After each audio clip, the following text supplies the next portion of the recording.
옛날을 기억하라 라는 제목으로 말씀 전하겠습니다. 우리 한자 사자성어 중에 시종일관이라는 단어가 있습니다. 시종일관. 말의 뜻은 처음부터 끝까지 한결같다. 그런 뜻입니다. 시종여일, 수미일관 같은 뜻의 이런 말들도 있습니다. 여러분 그 새해 첫날 계획들을 다 세우셨죠? 올해 이렇게 나 살아야지. 자, 만든 계획들을 지금 12일째인데 잘 지키고 계신가요? 저는 그 다음날 바로 무너졌어요. 살 좀 빼려고 밤에 간식을 안 먹어야지 그랬는데 바로 잊어버리고 바로 올해도 배는 어떻게 할 수가 없을 것 같습니다. 시종일관 그 처음 계획들을 잘 지켜가실 수 있기를 바랍니다. 연인으로 처음 만나 설레임 속에 평생 가약을 맺은 그때의 마음을 부부들이 시종일관 지킬 수 있다면 그 부부는 평생 행복할 것입니다. 가게를 처음 오픈해서 손님을 맞이했을 때 그 반가움으로 시종일관 그 식당을 운영한다면 그 사람은 힘들지만 행복할 것입니다. 어렵게 출산한 첫 아이를 품에 안고서 감격했을 때 그 감격의 마음을 부모들이 시종일관 지키면서 아이를 양육한다면 그 자녀들은 행복할 것입니다. 신대원을 어렵게 졸업하고서 어렵게 목사 안수를 받았을 때의 마음을 목회자들이 평생 간직하고 살아간다면 그의 목회는 행복할 것입니다. 그러나 세상 모든 일이 그렇듯이 처음 계획한 것을 끝까지 시종일관 지켜나가기란 참 어려운 것 같습니다. 성도의 신앙생활도 좀 그런 것 같습니다. 교회에서 제일 전도 잘하시는 분이 누구시죠? 처음 등록하신 분들이 제일 전도를 잘하시더라고요. 제일 전도 열심히 하고 수요 예배, 새벽 기도, 금요 철야 제일 열심히 참석하시는 것 같습니다. 처음 주님을 믿었을 때는 그랬는데 왜 지금 우리는 그렇게 하고 있지 못할까요? 처음 은혜 받고 눈물 콧물 쏟으면서 그렇게 주님을 맞이했던 그 결단의 마음들이 왜 시간이 지나가면 갈수록 점점 희미해져 가는 것일까요? 바라기는 오늘 말씀을 통해서 생명 같은 이 첫 마음을 잘 지켜내므로 천국 가는 그날까지 시종일관 할 수 있는 우리 성도님들 되시기를 주님의 이름으로 축원드립니다. 첫 번째 대지입니다. 같이 한번 읽겠습니다. 시작. 옛날을 기억하라. 아멘. 7절에 나오는 말씀인데요. 저는 요즘 젊은 그 댄스 가수들, 젊은 그 10대 아이돌들 부르는 노래를 잘 모릅니다. 여러분은 아시나요? 우리 선두들 부르는 거 노래가요. 예. 빠르기는 너무 빠르고 또 느린 곡도 박자가 그렇게 어려워서 도무지 따라 입이 붙지를 않는. 더군다나 요즘 노래는 우리나라 노래인지 영어 노래인지 알 수 없을 정도로 영어가 너무 많이 들어있어서 외우기가 기억하기가 참 어려운 게 아닙니다. 그런데요 여러분, 콧물 흘리면서 다녔던 국민학교 시절, 초등학교 시절 음악 시간 불렀던 동요들은 왜 그렇게 잘 기억에 남는 것일까요? 왜 그것이 잊혀지지 않고 여전히 우리 가슴 속에 남아있는 것일까요? 설교 준비하면서 이 노래가 생각이 났습니다. 제가 좋아하는 노래 과수원길 한번 불러도 되겠습니까? 같이 한번 불러주시죠. 과수원길. 반주도 감사합니다.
기억나시죠? 네. 어릴 적 불렀던 이런 동요, 또 주일학교에서 배웠던 그 찬송들, 그걸 부르게 되면 왠지 마음이 깨끗해지는 느낌, 순수했던 그 옛날로 돌아가는 듯한 그런 느낌이 듭니다. 그러면서 또 하나 드는 생각은, 순수했던 나의 마음이 왜 세월이 흐르면서 이렇게 많이 흐려졌을까? 작은 것에 행복해하던 내가 왜 세상 욕심으로 이렇게 가득 찬 사람이 되어버렸나? 그런 생각을 갖게 됩니다. 이 노래를 부른 이유가 있습니다. 네. 순수했던 옛날을 우리가 한번 기억해 보자라는 것입니다. 어렸을 때, 아무것도 없을 때, 그렇지만 이 노래 하나 부르면서 친구들과 함께 행복했던 그 시절들, 옛날을 기억할 때 그 첫 마음을 다시금 되찾게 되는 것 같습니다. 오늘 우리가 읽은 말씀 신명기 32장은 모세의 노래라는 그런 별명이 붙어 있습니다. 이스라엘 역사 속에서 하나님이 과거에 행하신 일, 모세는 이스라엘 자손들이 세월이 흘러가도 그 일들을 잊어버리지 말라고 노래를 지어서 그렇게 이 성경 속에 기록하였습니다. 과거 이스라엘 백성들을 하나님 어떻게 노예 생활 가운데서 구해내셨는지, 어떻게 광야에서 그들을 지켜주셨는지, 어떻게 여기까지 인도해 주셨는지 옛날을 잊지 말라라는 것입니다. 본문 7절과 10절 말씀을 우리 같이 한번 읽겠습니다. 시작. 옛날을 기억하라. 역대의 연대를 생각하라. 내 아버지에게 물으라. 그가 내게 설명할 것이요 내 어른들에게 물으라. 그들이 내게 말하리로다. 여호와께서 그를 황무지에서 짐승이 부르짖는 광야에서 만나시고 호위하시며 보호하시며 자기의 눈동자같이 지키셨도다. 아멘. 하나님께서 이스라엘 백성들을 어떻게 지키셨다고요? 자기의 눈동자같이 지키셨다라고 합니다. 여러분, 어떻게 우리는 첫 마음을 지킬 수 있을까요? 옛날을 기억해야 합니다. 잊지 말고 기억해야 합니다. 그 옛날 무엇입니까? 순수했던 그 옛날, 힘들었지만 그러나 감사했던 그 옛날, 눈물 많이 흘렸던 그 옛날을 기억하라라는 것입니다. 예전에 제가 KBS 방송에서 TV 행복한 세상, TV 동화 행복한 세상이라는 프로그램을 본 기억이 납니다. 아주 어릴 때 제가 보았던 기억인데 다행히 그 동영상이 유튜브에 아직 남아 있더라고요. 한 10분짜리밖에 되지 않는 그 짧은 애니메이션인데 제가 보았던 그 영상은 어떤 부부에 대한 이야기였습니다. 아내가 이렇게 말합니다. 휴, 또 적자야? 구멍난 가계부에 허리띠 졸라매야 하는 이 구차한 살림이 싫고 돈은 더 펑펑 쓰고 싶고 생각하면 가슴이 자꾸만 팍팍해져 갔습니다. 이렇게 살려고 결혼을 한 것은 아닌데 자꾸 그런 생각이 들었습니다. 그래도 한때는 행복했었는데 부부간에 같이 식사 자리에 앉아 있지만 말 한마디 건네지 않고 서로 그냥 자기의 밥그릇만 보면서 그 짧은 시간조차도 대화 한마디 하지 못하고 결혼기념일 아침부터 돌아져 얼굴 붉히고 있는 아내에게 남편은 특별한 선물을 주기로 결심했습니다. 당신 나랑 어디 갈 데가 있어요. 아내는 기쁜 마음으로 남편을 따라 나섰습니다. 내심 아내는 남편이 백화점 쇼핑을 시켜주지 않을까, 근사한 외식을 시켜주지 않을까 그런 기대를 하고 남편을 따라갔습니다. 하지만 남편이 아내를 데려간 곳은 백화점도 레스토랑도 아니었습니다. 어디였냐 하면 얼음집, 쌀집, 구멍가게가 중들어서 있고 게딱지 같은 집들이 다닥다닥 붙어있는 그곳, 그들이 신혼 살림을 처음 차렸던 그 월세방, 장밋빛 달콤한 꿈을 꾸던 그 달동네를 남편이 아내를 데리고 간 것입니다. 그들이 새들어 살던 쪽방을 찾아갔습니다. 그 창 너머로 비어있는 그 방 안으로 들여다본 것은 과거 자기들의 모습을 기억하는 것입니다. 초라한 밥상 앞에서도 배가 부르고 아이의 재롱만으로도 눈물나게 행복했던 아내와 남편, 바로 10년 전에 자신들의 모습을 그것에서 찾았던 것이죠. 한참 말없이 서 있던 아내가 소매 끝으로 눈물을 훔치며 말합니다. 여보, 우리가 첫 마음을 잊고 살았네요. 첫마음, 그것은 세상 무엇과도 바꿀 수 없는 가장 소중한 값진 선물이 되었습니다. 이 동화에서 말해주는 것처럼 우리도 옛날을 기억하실 수 있기를 축복합니다. 아무것도 없어도 주님이 계시기 때문에 행복했던 그 시간, 주님이 나를 사랑하신다는 그 사실을 처음 느꼈을 때 우리는 세상 무엇을 가지본들 그렇게 기뻐할 수 없는 그런 놀라운 기쁨을 우리는 느꼈습니다. 누가 나에게 잘 해주지 않아도 주님이 내게 잘 해주시기 때문에 아무런 걱정, 아쉬움도 없었습니다. 무엇도 두렵지 않았습니다. 주님이 나를 사랑하시는데 내가 무엇을 무서워하겠나? 무엇이 나를 낙심하게 할 수 있을까? 사랑하는 성도 여러분, 그 옛날에 순수한 그 시간들을 다시 기억해 보시길 축원합니다. 첫마음을 잘 지켜가시기를 주님의 이름으로 바라겠습니다. 네, 두 번째 대지 한번 같이 읽겠습니다. 시작. 받은 은혜를 잊지 말라. 아멘. 여러분, 우리 인간은 참 빨리 잊어버려야 할 것들은 잘 잊어버리지 못하고 또 결코 잊지 않아야 할 것들은 너무 쉽게 잊어버리는 그런 문제가 있는 것 같습니다. 주님께 받았던 그 은혜들은 왜 이렇게 빨리 잊어버리는 것일까요? 또 다른 사람에게 받은 섭섭한 마음, 아팠던 상처의 기억들은 왜 그렇게 또 우리 가슴 속에서 잘 지워지지 않는 것일까요? 남이 나에게 베풀어 주었던 그 은혜들은 언제 그랬냐는 듯이 우리는 너무 빨리 잊어버리는 그런 문제가 있습니다. 이스라엘 백성도 그랬습니다. 세상 어느 민족을 하나님이 자기의 것으로 선택하셨습니까? 또 그들을 인도하시고 보살피신 적 이스라엘 말고는 없었습니다. 오직 이스라엘 뿐입니다. 430년 노예 생활 가운데 그들은 도무지 벗어날 수 있는 가망이 없는 상태였는데 하나님 특별한 구원을 베풀어 주셨습니다. 그리고 그들을 해방시키셔서 젖과 꿀이 흐르는 가나안 땅으로 친히 인도하여 주셨습니다. 하나님은 오직 이스라엘 민족에게만 그런 은혜를 베푸셨지요. 본문 11절, 12절 말씀을 우리 같이 한번 읽겠습니다. 시작. 독수리가 자기의 보금자리를 어지럽게 하며 자기의 새끼 위에 너풀거리며 그의 날개를 펴서 새끼를 받으며 그의 날개 위에 그것을 엎는 것 같이 여호와께서 홀로 그를 인도하셨고 그와 함께한 다른 신이 없었도다. 아멘.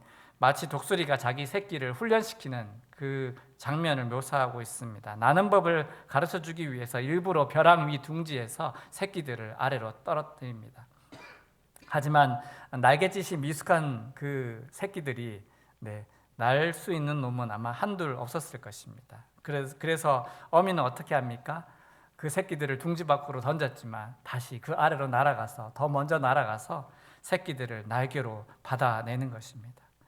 자신의 날개로 떨어지는 새끼를 받아주듯이 하나님은 그렇게 이스라엘을 붙잡고 계셨고 보호하시고 또 그렇게 훈련시켜 가셨습니다. 그런데 이 놀라운 은혜와 사랑을 받은 이스라엘이 한 일은 무엇입니까?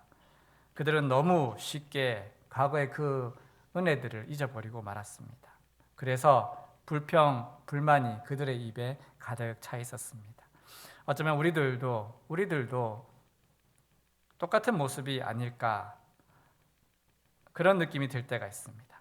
인생이 어렵고 힘들 때는 울고불고 하나님 도와주세요, 살려주세요 이렇게 매달리고 기도하다가 그렇게 하나님의 은혜로 어려움을 벗어나게 되면 언제 그랬냐는 듯이 다시 나는 내 능력으로 살 수 있어 라고 하면서 내가 잘나서 나는 살고 있는 거야 라고 하면서 자기 멋대로 살아가는 게 우리의 모습이 아닌가 하는 그런 반성을 하게 됩니다. 성도 여러분, 하나님께 받은 사랑을 잊어서는 안 됩니다. 주님께 받은 은혜는 결코 잊어서는 안 됩니다. 시편 103편 2절에서 다윗은 이렇게 고백하였습니다. 한번 같이 읽겠습니다. 시작. 내 영혼아 여호와를 송축하며 그의 모든 은택을 잊지 말지어다. 한 번 더 합시다. 시작. 내 영혼아 여호와를 송축하며 그의 모든 은택을 잊지 말지어다. 아멘. 여러분, 우리가 잊지 말아야 하나님의 은혜가 있습니다. 그게 무엇일까요? 첫 번째는 우리가 죄사함을 받고 구원받았다라는 것입니다. 노예 상태의 이스라엘 민족이 도무지 벗어날 길이 없었는데 하나님 그들을 특별한 은총으로 구원하셨습니다. 우리도 역시 마찬가지입니다. 우리가 어떻게 하나님의 자녀가 될 수 있을까요? 우리는 우리의 본성대로 죄악 가운데 살다가 멸망받아 마땅한 그런 존재들이었는데 그런데 우리가 무엇이 그렇게 예쁘다고 무엇이 그렇게 사랑스럽다고 자기 아들까지도 대신 희생시키셔서 우리를 우리 죄를 용서해 주시고 하나님 자녀로 삼아 주셨느냐라는 것이죠. 죄로 인해 죽을 수밖에 없는 우리들을 주님이 우리를 구원하여 주셨습니다. 그리고 또 한 가지 우리가 기억해야 될 것은 오늘이라는 기회를 또 주셨다라는 것입니다. 어떤 이가 오늘이라는 시간에 대해서 이렇게 말했습니다. 오늘이란 어제 죽은 이가 그토록 바라던 내일이다. 어제 죽은 이가 그토록 바라던 내일이 바로 그 날을 우리가 지금 살아가고 있다라는 것입니다. 어제는 그렇습니다. 우리가 왜 오늘을 감사해야 할까? 왜 오늘을 기회로 생각해야 될까? 그것은 어제는 지나간 시간이기 때문에 소용이 없는 것이고 내일은 아직 우리에게 오지 않은 기약이 없는 날이기 때문에 바로 오늘만이 우리에게 주신 기회이고 또 다른 은혜의 날이다라는 것을 우리가 기억해야 할 것입니다.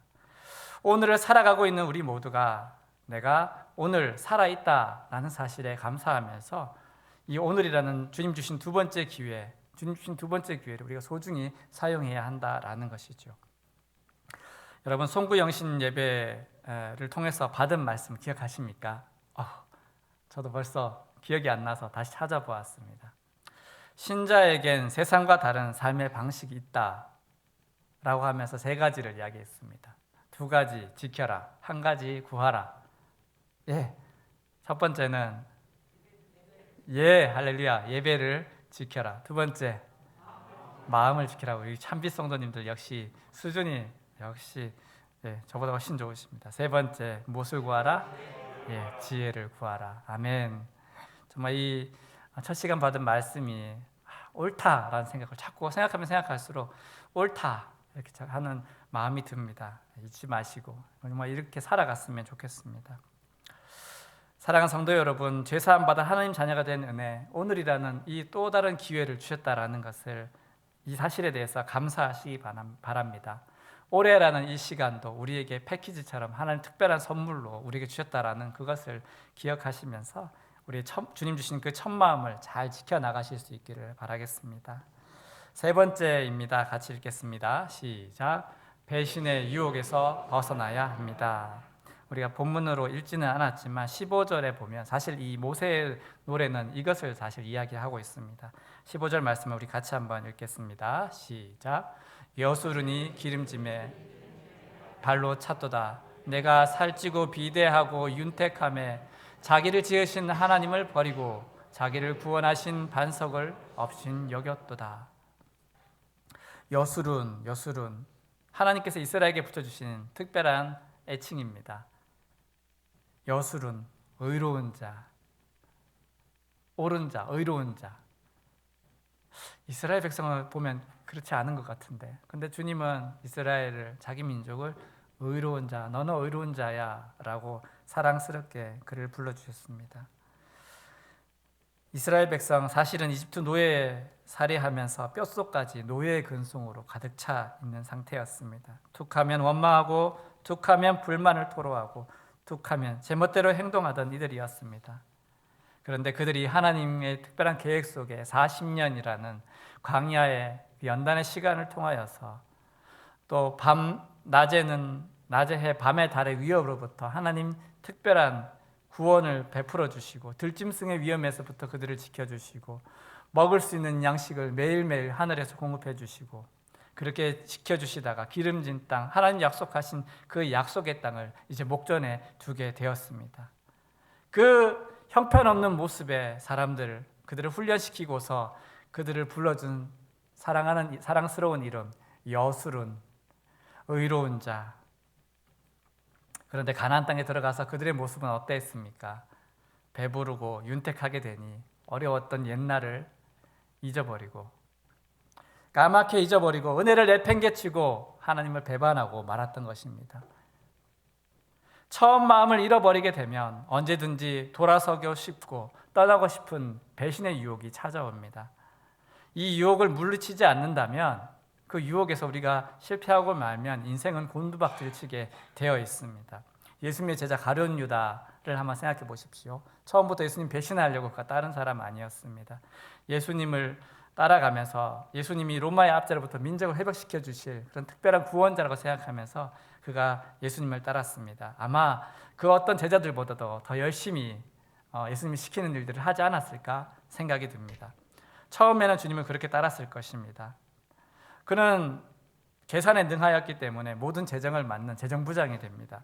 그런데 돈을 만지게 되면서 유혹을 받은 것이죠. 또 예수님을 자기가 기대했던 방식으로 예수님이 행동하시지 않는 것을 보면서 이제 여러 가지 유혹에 빠지게 된 것입니다. 실망하게 되고 유혹에 빠져서 세상 그 누구도 행해서는 안 되는 예수님을 원수에게 팔아넘기는 그 악한 일까지 저지르고 맙니다. 그렇게 파렴치한 인간이 되고 만 것이지요.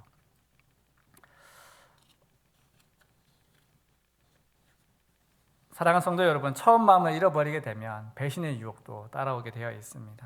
이것을 조심해야 됩니다. 이스라엘 자손들 어렵고 힘들 때는 눈물로 하나님께 기도하고 하나님께 매달리다가 이제 가나안 땅 그곳에서 배불리 먹고 기름지니까 배신의 유혹이 따라온 것이죠. 하나님만 섬기는 것이 아니라 이방의 신들도 섬기고 이방의 쾌락과 그런 죄의 유혹들에 그들이 넘어지고 만 것입니다. 가룟 유다처럼 처음에는 잘 따르는 것 같았지만 시간이 지나면서 그 배신의 유혹, 죄의 유혹 앞에서 하나하나 무너지면서 결국 그들을 또 하나님이 그들을 또 징계하시면서 이렇게 또 꾸중하셔야 될 만큼 그들은 어려운 길을 걸어가게 되었던 것이죠. 모세의 노래를 통해서 모세가 그것을 염려하면서 노래를 지어서 부르게 하였건만 이스라엘 민족 참으로 어려운 역사를 이렇게 지나 버리고 말았던 것입니다. 사랑하는 성도 여러분, 절대 하나님을 버리면 안 됩니다. 절대 가족을 버리면 안 됩니다. 절대 친구 관계도 버리면 안 됩니다. 절대 첫 마음을 버려서는 안 됩니다. 하나님에 대해서 시종일관, 부부간의 사랑에 대해서도 시종일관, 또 친구 관계에 있어도 시종일관, 또 우리가 주님께 대한 우리가 받은 사명에 대해서도 우리 역시 그것에 대해서도 시종일관, 그 마음을 지켜나가야 할 것입니다. 어떻게 이렇게 시종일관 할 수 있을까요? 그것은 제일 처음 말씀드린 것, 옛날 일을 기억하라. 받은 은혜를 잊지 말아야 하고 배신의 유혹을 잘 물리치셔서 첫 마음을 지켜나가실 수 있기를 바라겠습니다. 말씀을 마무리하면서 정채봉 시인의 시 하나를 소개해 드리려고 합니다. 제목이 첫 마음입니다. 첫 마음. 글씨가 너무 작네요. 제가 한번 읽어 드리겠습니다. 첫 마음 정채봉. 1월 1일 아침에 찬물로 세수하면서 먹은 첫 마음으로 1년을 산다면, 학교에 입학하여 새 책을 앞에 놓고 하루 일과표를 짜던 영롱한 첫 마음으로 공부를 한다면, 사랑하는 사이가 처음 눈을 맞던 날의 떨림으로 내내 계속된다면, 첫 출근하는 날 신발끈을 매면서 먹은 마음으로 직장 일을 한다면, 아팠다가 병이 나은 날에 상쾌한 공기 속 감사한 마음으로 몸을 돌본다면, 개업날의 첫 마음으로 손님을 언제고 돈이 적으나 밤이 늦으나 기쁨으로 맞이한다면, 세례 성사를 받던 날에 빈 마음으로 눈물을 글썽이며 교회에 다닌다면, 나는 너, 너는 나라며 화해하던 그날의 일치가 가시지 않는다면, 여행을 떠나던 날 차표를 끊던 그 가슴팀이 식지 않는다면, 이 사람은 그때가 언제이든지 늘 새 마음이기 때문에 바다로 향하는 냇물처럼 날마다 새로우며 깊어지며 넓어진다.